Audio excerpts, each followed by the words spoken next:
కొడవలూరు మండలం నార్త్ రాజపాలెంలోని ఓ కళ్యాణ మండపంలో కోవూరు ఎమ్మెల్యే వేమిరెడ్డి ప్రశాంత్ రెడ్డి ఆధ్వర్యంలో అన్నదాత సుఖీభవ కార్యక్రమం జరిగింది. రైతులు, కార్యకర్తలు పెద్ద ఎత్తున ఈ కార్యక్రమంలో పాల్గొన్నారు.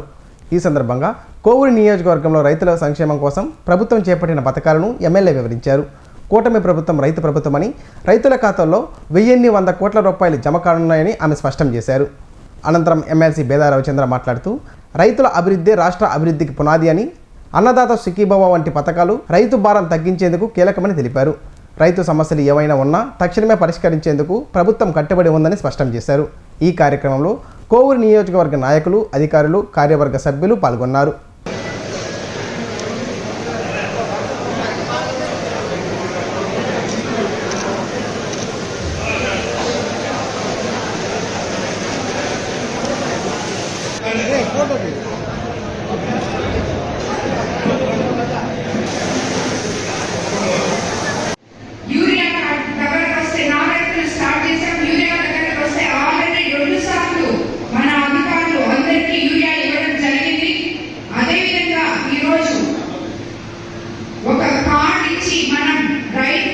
ఎకరాకి 3 బస్తాల లెక్కన 1 ఎకరా ఉన్న రైతు కూడా అన్యాయం జరగకుండా ఇవ్వాలనే కాన్సెప్ట్ తో 2 విడతలు ఆల్రెడీ మనం యూరియా ఇవ్వడం జరిగింది. 3వ విడత కూడా రెడీగా పెట్టుకొని ఉన్నాం.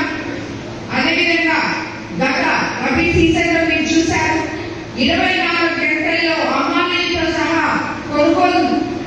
ధాన్యాన్ని కొనుగోలు చేసి రైతుల అకౌంట్లలో డబ్బులు వేసిన ప్రభుత్వం మన ఏకైక తెలుగుదేశం ప్రభుత్వాన్ని మీకు అందరికీ తెలిసిన విషయమే.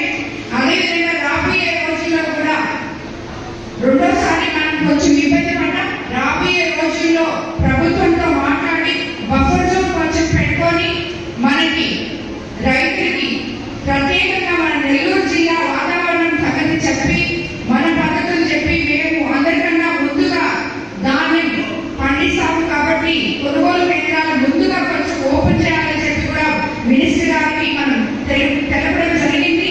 ముఖ్యమంత్రి గారు కూడా దాని గురించి చర్చించి తప్పకుండా వచ్చేసారి తగు నిర్ణయం తీసుకున్నారని చెప్పారు. కాబట్టి ఇందాకే కొంతమంది రైతులు చెప్పినట్టు కొనుగోలు కేంద్రాలు తప్పకుండా టైంలో ఓపెన్ చేస్తామని చెప్తున్నాం. యూరియా కూడా అందరికీ తగు విధంలో వచ్చే విధంగా చూస్తాము. మన కోవూరు కాన్స్టిట్యున్సీలో రైతులకి ఎటువంటి ఇబ్బందులు లేకుండా వాళ్ళకి అండగా నిలబడతానని ఈ రోజు ఈ రైతు సోదరులందరికీ కూడా నేను మాటిస్తున్నాను. అదేవిధంగా మీకు అందరికీ తెలుసు, మనకి అన్నదాత సుఖీభవ పథకం ద్వారా మన కోవూరు నియోజకవర్గంలో 16,938 మంది రైతన్నలకు దాదాపు 11 కోట్ల ఆర్థిక సాయం అందిస్తున్నారు. దేశానికి ఈరోజు విజిలెన్స్ కేసు నడుస్తుంది. అక్కడ ఆయన ఎవరో పిఏ గురించి మాట్లాడితే మన ఎమ్మెల్యే గారి మీద కూడా మళ్ళించాలని చూశారు డైవర్షన్. మా దగ్గర పిఏ అక్కడ కూడా ఉన్నాడు. పెట్టుకుంటాం. ప్రభుత్వాలు మారినప్పుడల్లా అక్కడ అధికారంలో ఉంటే అక్కడ ఉంటారు. మనం అధికారంలోకి వస్తే ఎవరైనా బాగా పనిచేసే వాళ్ళు ఉంటే ఎవరైనా పని చేయించుకోవడం, లేకపోతే ఎవరైనా చెబితే వారిని ఏదైనా పరిశీలించడం అనేది ఎప్పుడూ జరుగుతూ ఉంటుంది. ఈరోజు అక్కడ ఎవరైతే కంప్లైంట్ చేశారో ఏమైపోయాడు ఆఫీసు. అసలు ఆ కుటుంబంలో భార్యకే తెలియదు, ఆ కుటుంబంలో తల్లిదండ్రులకే తెలియదు ఆయన ఉన్నాడా, ప్రయాణం చేస్తున్నాడా, చనిపోయాడని. పొద్దు గొడవకు ముందే మొదలు పెట్టారు వైఎస్ఆర్ కాంగ్రెస్ పార్టీ. ఆయన ఆత్మహత్య చేసుకున్నాడు. వివేకానంద రెడ్డి గారిని కూడా ఇట్టే చెప్పారు, గుండెపోటు అన్నారు. ఆఖరాకి చంద్రబాబు నాయుడు గారు గొడ్డలతో కలిగాడు. సాయంత్రానికి ఇది ప్రచారం మొదలు పెట్టారు మన మీద. ఇప్పుడు అది ఆత్మహత్య కాదు అని చెప్పి అందరూ చెప్తున్నారు. కానీ వైఎస్ఆర్ కాంగ్రెస్ పార్టీకి మాత్రం ఏ పోదామో తెలిసిపోయింది ఆత్మహత్య. అన్ని ప్రతిదీ ఈరోజు పారిశ్రామికవేత్తలందరూ వైజాగ్ వచ్చారు, లక్షల కోట్ల పెట్టుబడులు తెచ్చారు. ముఖ్యమంత్రి గారు, లోకేష్ బాబు గారు ప్రపంచం అంతా తిరిగి దాని మీద కూడా అసలు సిగ్గుపోతుంది జగన్మోహన్ రెడ్డి మాట్లాడుతుంది. గత ఐటీ పరిశ్రమల శాఖ మాత్రమేమో అసలు మేము వద్దనుకున్నాం, గూగుల్ని మేము పెట్టాలనుకుంటే ఎప్పుడో పెట్టేసి వారం కాకముందే మళ్ళీ జగన్మోహన్ రెడ్డి గారు ఇది నేనే తెచ్చా, నేనే మాట్లాడా, వాళ్ళకి అవసరమైతే మా నాయన కూడా పైకి మాట్లాడా, మా నాయన చేత కూడా ఫోన్ చేయించా అమెరికాకి అని చెప్పి మళ్ళీ మాజీ ముఖ్యమంత్రి చెప్పుకుంటారు. వాళ్ళని మనం ఏం చేసినా ఒక భయాందోళనలో ఉన్నటువంటి వైఎస్ఆర్ కాంగ్రెస్ పార్టీ ఒక విష ప్రచారాన్ని ప్రజల్లోకి అదే వాళ్ళు ఇచ్చినటువంటి 8,000 ఎకరాల పట్టాలు ఇచ్చారు. ఒక్క రైతుకు కూడా పట్టా ఇవ్వాల. వైఎస్ జగన్మోహన్ రెడ్డి గారి కుటుంబ సభ్యుల దగ్గర ఉన్నాయి పట్టాలు. 8,000 ఎకరాలు రైతులు చూపించలా. పంట పండిస్తున్నారు, రైతు ఓనర్. ఆ రైతు వాళ్ళకి హక్కు ఉందా లేదా కూడా లేదు. కాలువ పోతుంది ఊరు పక్కన, ఒక చిన్న డైవర్షన్ ఇచ్చి నీళ్లు అందిస్తే 6,000 ఎకరాలకు నీళ్లు పోతుంది. ముఖ్యమంత్రి గారికి అక్కడి నుంచే మాట్లాడాం. అందరూ లీడర్లు అందరూ తిట్టారు, మనం ఎప్పుడు గెలవాలా, జగన్మోహన్ రెడ్డి నియోజకవర్గంలో మనం ఎందుకు 8,000 మందికి పట్టాలు ఇవ్వాలా, 6,000 మందికి ఎందుకు మన ఎకరాలకు నీళ్లు ఇచ్చేదానికి ఇప్పుడు మన అడావుడి ఇన్ని సంవత్సరాలు మనల్ని పట్టించుకోలేదు మన పార్టీని. కానీ వాళ్ళు మీరు ఇది చేయండి, మేము తెలుగుదేశానికి ఓటేస్తామంటే 15 రోజుల్లో ఆర్డర్ వచ్చింది ముఖ్యమంత్రి గారు. ఎంఆర్ఓ పోయారు, ఆర్టీఓ పోయారు, పొలాలు చూపించాం. దానికి టెక్నికల్ గా కొన్ని ఇష్యూస్ ఉంటే కంప్లీట్ చేస్తామని చెప్పారు. కాలువకి పైప్ వేసి నీళ్లు ఇస్తున్నాం. ఇప్పుడు ముఖ్యమంత్రి 5 ఏళ్ళు 40 ఏళ్ళు గెలిచారు ఆ నియోజకవర్గం నుంచి. రాజశేఖర రెడ్డి గారు, వివేకానంద రెడ్డి గారు, విజయమ్మ గారు, జగన్మోహన్ రెడ్డి గారు. వాళ్ళ ఊళ్ళు మనకి ఎప్పుడు ఓట్లేక పరిస్థితులు ఏ విధంగా ఉన్నాయనేది వాళ్ళు మనల్ని విమర్శిస్తున్నారు. శ్మశానాలు మొత్తం ఎక్కడ పట్టినా ఆక్రమించేస్తున్నారు. ఆ మండలం ఊరూరికి పోయాం, శ్మశానాల ఆక్రమణ తొలగించాం, నిధులు ఇచ్చాం, పూర్తి చేశాం. గెలిస్తే రిగ్గింగ్ చేసుకున్నారు, మమ్మల్ని ఓట్లకు రానివ్వాల, మమ్మల్ని ఎప్పుడని వాళ్ళు ఒకటే చెప్పారయ్యా, మాకు ఒక్క పని చేయండి మేము ఓట్లు వేస్తామన్నారు. దాన్ని నిరూపించారు. ఎందుకు ఈ ప్రస్తావన తీసుకొచ్చారంటే నిరంతరం ప్రజలని మభ్యపెట్టడం, ఒక అబద్ధపు ప్రచారాన్ని ఈరోజు టీటీడీలో చూస్తున్నాం.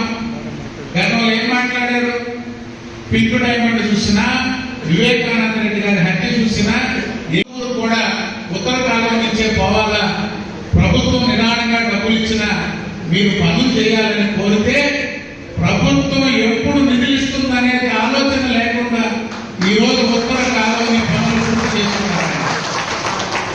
ఇక్కడ మొదట్లో కొన్ని ఇబ్బందులైనా ముందు పనులు ప్రారంభించడానికి డెల్టాలో మిషన్లు ఇచ్చి పనులు చేపట్టారు. అదేవిధంగా అనేక కార్యక్రమాలు చేస్తున్నారు. ఎంపీ గారు ఆయనకు వచ్చేది సంవత్సరానికి 5 కోట్లు కేంద్ర ప్రభుత్వం నుంచి. విపిఆర్ ఫౌండేషన్ ద్వారా ఈ జిల్లాలో వారు పెడుతున్నటువంటి అది ట్రైసైకిల్స్ అయినా, నేత్రైనా, ఇతర కార్యక్రమాలైన విద్య, వైద్యం, అదేవిధంగా వికలాంగులకు, దివ్యాంగులకు కానీ, నిరుద్యోగులకు కానీ వారు పెట్టే ఖర్చు దానికి 4 నిధులు పెడుతున్నారు. ఒకవైపున ప్రభుత్వం, మరొక వైపున వారి సొంత నిధులు వెచ్చించి ఈరోజు నియోజకవర్గంలో కానీ, పార్లమెంటు పరిధిలో కానీ వారు చేస్తున్న అనేక కార్యక్రమాలు. మేము కోరేది ఒకటే, ఈరోజు రాష్ట్రంలో ప్రతిరోజు చూస్తున్నాం వ్యవసాయం మీద, ఇరిగేషన్ మీద వైఎస్ఆర్ కాంగ్రెస్ పార్టీ నాయకులు ఏం మాట్లాడుతున్నారు. 5 సంవత్సరాలు అధికారులు ఇచ్చారు, ఏం ఖర్చు పెట్టారో ఒకసారి లెక్కలు చూస్తే ఆయన సొంత జిల్లా లేక వాళ్ళకి రాజకీయ జీవితాన్ని ఇచ్చిన రాజశేఖర రెడ్డి గారికైనా, జగన్మోహన్ రెడ్డి గారికైనా పులివెందుల, మన రూరల్ పులివెందుల మండలం చూశారు. ఎందుకు గెలిచారో నేను అక్కడ ఇన్ఛార్జి ఉండే కాబట్టి 2 మాటలు చెప్పాలి. మేము కూడా ఆశ్చర్యపోయాం. ఓట్లు వేస్తామంటే మేము కూడా నమ్మల. నల్లపరెడ్డిపల్లి అనేటువంటి ఊరుంది, మనం అడుగుపెట్టే పరిస్థితులు లేవు ఆ గ్రామంలో. మహిళలు పిలుస్తున్నారు, రైతులు మాట్లాడతారంటే మమ్మల్ని పిలుస్తుంటే అనేక అనుమానాలు ఉన్నాయి. ఆ గ్రామాల్లోకి పోవాలంటే ఒక ఆలోచనతో పనిచేస్తున్నారు. అభివృద్ధి చేయడం, పథకాలు అమలు చేయడం, నిధులు తేవడం ఎమ్మెల్యే గారి వంతు. కానీ గతానికి భిన్నంగా ఉన్నాయి రాజకీయాలు. దారుణంగా వ్యవహరిస్తున్నారు ఎదుటి పార్టీ వాళ్ళు. మనం ఎన్నికలు ఎప్పుడో ఉన్నాయి, చూసుకోవచ్చు అనేటువంటి పరిస్థితులు లేవు. మనం చేసినటువంటి పనులు చెప్పుకోవడంలో విఫలం చెందితే మాత్రం ఎదుటి వారు చేసే విష ప్రచారాన్ని అడ్డుకోకపోతే మాత్రం వారి పందాల్లో ప్రజలు మోసపోయేటువంటి పరిస్థితులు ఉంటాయి. అందుకే ఇప్పటిదాకా ఏం చేశాం, భవిష్యత్తులో ఏం చేయబోతున్నాం, 5 సంవత్సరాలు వైఎస్ఆర్ కాంగ్రెస్ పార్టీ అధికారంలో ఉంటే ఈ జిల్లాలో ఇరిగేషన్ ఏం చేశారు, వ్యవసాయానికి ఏం చేశారు, కౌలు రైతులకు ఏం చేశారు అనేటువంటిది మనం ప్రజల్లో చర్చ పెట్టాల్సినటువంటి పరిస్థితులు ఉన్నాయి.